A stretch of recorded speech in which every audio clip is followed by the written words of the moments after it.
Hai semua, Assalamualaikum.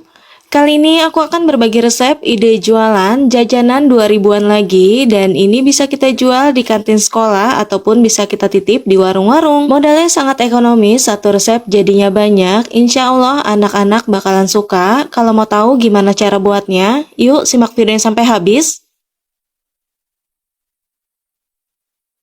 Langkah pertama bisa kita siapkan 2 buah sosis, kemudian bisa kita potong menjadi bagian yang lebih kecil. Untuk merek sosisnya ini aku pakai merek Geboyku dan ini sosisnya sudah aku rebus sebentar. Nah kalau sudah bisa kita siapkan juga 25 gram keju. Untuk kejunya aku pakai keju cheddar. Kemudian kejunya bisa kita potong menjadi kotak-kotak sangat kecil. Keju cheddarnya bisa kita ganti dengan keju mozzarella, tapi memang harganya agak sedikit lebih mahal ya.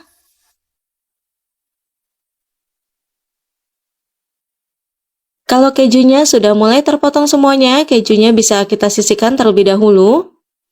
Untuk memotong semua bahannya, aku menggunakan Professional Knife Set IL163A dari Idealife. Bahannya sudah terbuat dari stainless steel, jadi tidak mudah berkarat, dan ini pisaunya sangat tajam ya bun. Selanjutnya bisa kita siapkan 8 lembar roti tawar. Kemudian roti tawarnya ini bisa kita potong menjadi kotak-kotak kecil. Kalau rotinya sudah terpotong semuanya, rotinya bisa kita sisihkan terlebih dahulu. Selanjutnya siapkan wadah, lalu masukkan 3 butir telur ayam.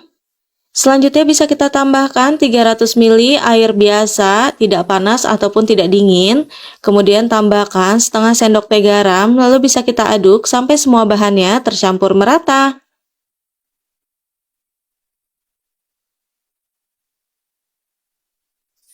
Nah, ini air, telur, dan garamnya sudah mulai tercampur merata. Selanjutnya bisa kita masukkan roti yang sudah kita potong-potong sebelumnya. Ini rotinya kita langsung masukin semuanya aja. Nah, ini rotinya sudah aku masukin semuanya ya bun. Kemudian bisa kita aduk sampai semua bahannya tercampur merata.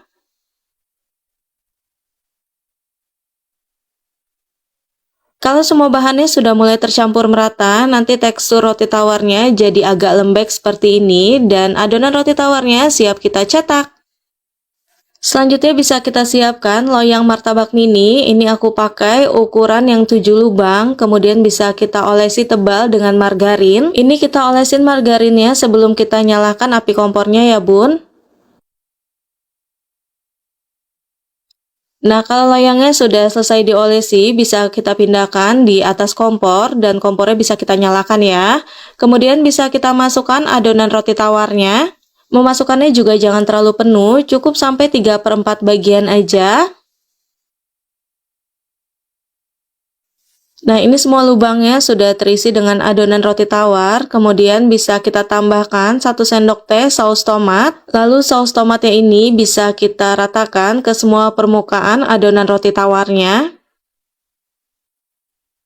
Kalau sudah merata bisa kita tambahkan sedikit taburan daun bawang. Bisa kita ganti dengan daun seledri ataupun bisa kita ganti dengan daun oregano. Tambahkan juga potongan sosis, aku pakai sebanyak 6 potong. Ini kita letakkan mengelilingi roti tawarnya. Aku sarankan untuk sosisnya direbus atau dimasak terlebih dahulu ya, karena bagian atasnya ini nanti tidak kita balik. Ini bisa kita lakukan berulang sampai semua lubangnya terisi dengan sosis.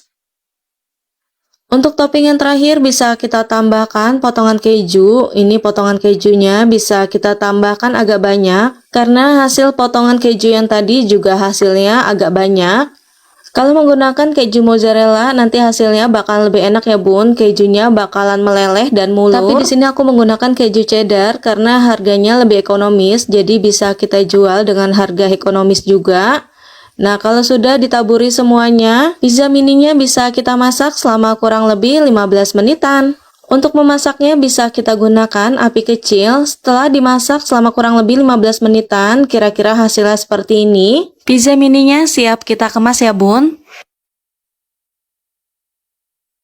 Untuk mengemasnya aku pakai mika ukuran 6A, kemudian bisa kita tambahkan 1 lembar daun selada, ini opsional aja untuk mempercantik. Kemudian tambahkan 1 buah pizza mini. Nah, ini sudah selesai. Untuk perkiraan modal dan estimasi harga jual sudah aku tulis lengkap di bagian kolom deskripsi. Ini pizza mini roti tawarnya mau aku coba. Untuk rasanya ini super enak, bagian dalamnya lembut, di luarnya crispy, pokoknya wajib banget dicoba. Biar makin enak bisa kita tambahkan cocolan saus sambal ataupun bisa kita tambahkan mayonaise. Semoga video ini bermanfaat dan dapat menginspirasi bunda-bunda di rumah. Satu resep hasilnya 17 mika atau 17 porsi. Selamat mencoba, sampai jumpa di next video. Terima kasih.